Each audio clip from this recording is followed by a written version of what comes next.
যে জায়গাতে হবে না ওই জায়গাতে মারামারি করবেন না। তবে যদি কোনো ব্যক্তি বলে যে জানাজার পরে দোয়া করা যাবে না, এই কথা মানা কিন্তু যাবে না। কথা বুঝলেন? জানাজার পরে দোয়া করার ব্যাপারে একাধিক দলিল হাদিস শরীফের মধ্যে মওজুদ রয়েছে। তার মধ্যে একটা হাদিস যেটা আবু দাউদের মধ্যে এসেছে এবং এই হাদিসটি ইবনে মাজার মধ্যে এসেছে। হযরত আবু হুরায়রা রাদিয়াল্লাহু আনহু বলেন, ওয়া আন আবি হুরায়রাতা সামিতু রাসূলুল্লাহ সাল্লাল্লাহু তাআলা আলাইহি ওয়াসাল্লাম ইযা সাল্লাইতু আলাল মাইয়িতি ফাকলিসুল্লাহু দুআ। অর্থাৎ হযরত আবু হুরায়রা রাদিয়াল্লাহু তাআলা আনহু বলেন যে নবীকে আমার বলতে শুনেছি, যখন তোমরা মাইয়াতের উপরে নামাজ পড়ে নিবে। মাইয়াতের জন্য কোন নামাজ পড়া হয়? জোরে বলেন না, জানাজার নামাজ ফরজে কিফায়া। তো নবী আমার বললেন আলাল মাইয়িতি, যখন জানাজার উপর মাইয়াতের উপরে পড়া হয়ে যাবে, ফাকলিসুল্লাহু দুআ, তার জন্য খাস করে দোয়া করবে। সুবহানাল্লাহ। তার জন্য কি করবে? খাস করে দোয়া করবে। দ্বিতীয় দলিল শুনুন, কোরআন শরীফে একাধিক আয়াত আছে।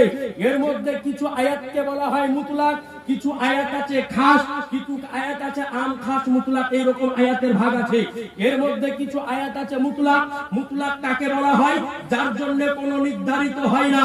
কোরআন শরীফ আল্লাহ পাক বলেন, ওয়া ক্বালা রাব্বুকুম উদউনি আস্তাজিব লাকুম। আল্লাহ মুতলাকান ভাবে বলেন যে তোমরা আমার নিকটে দোয়া করো, আমি তোমাদের দোয়াকে আমার দরবারে কবুল করে নিই। সুবহানাল্লাহ বলেন। এরপর আরেকটা দলিল আপনাকে দিয়ে দিই, আপনার বেনটা পরিষ্কার হয়ে যাবে। নবীর একজন সাহাবী যার নাম ছিল আব্দুল্লাহ যুলবাজাদাইন রাদিয়াল্লাহু আনহু, জিনার ব্যাপারে বুখারীর মধ্যে হাদিস এসেছে।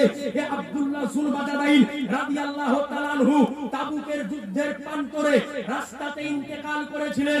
তিনার জানাজার পরে, তিনাকে কবরে নামানোর পূর্বে, জানাজার পরে নামানোর পূর্বে, কথা বুঝছেন? জানাজার পরে নামানোর পূর্বে, জানাজার পরে কবরে নামানোর পূর্বে নবী আমার দোয়া করেছেন যে আল্লাহ, এখন পর্যন্ত আমি আব্দুল্লাহ যুলবাজাদাইনের উপরে খুশি ছিলাম, রাজি ছিলাম, আল্লাহ তুমিও এর উপরে রাজি হয়ে যাও। এই জন্য তবে দোয়া করার কিছু নিয়ম আছে। নিয়মটা আপনাকে বলে দিই।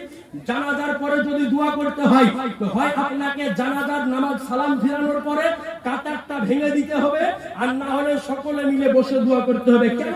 কারণটা হলো যাতে কেউ থেকে বুঝতে না পারে যে নামাজ এখনো শেষ হয়নি, নামাজের সদৃশ্য যেন হয়ে না যায়। এই জন্য ইমাম সাহেব জানাজা পড়িয়ে দিল, কাতারটা আগে পেতে ভেঙে দিবেন। কথা ক্লিয়ার? বা বসে যাবেন।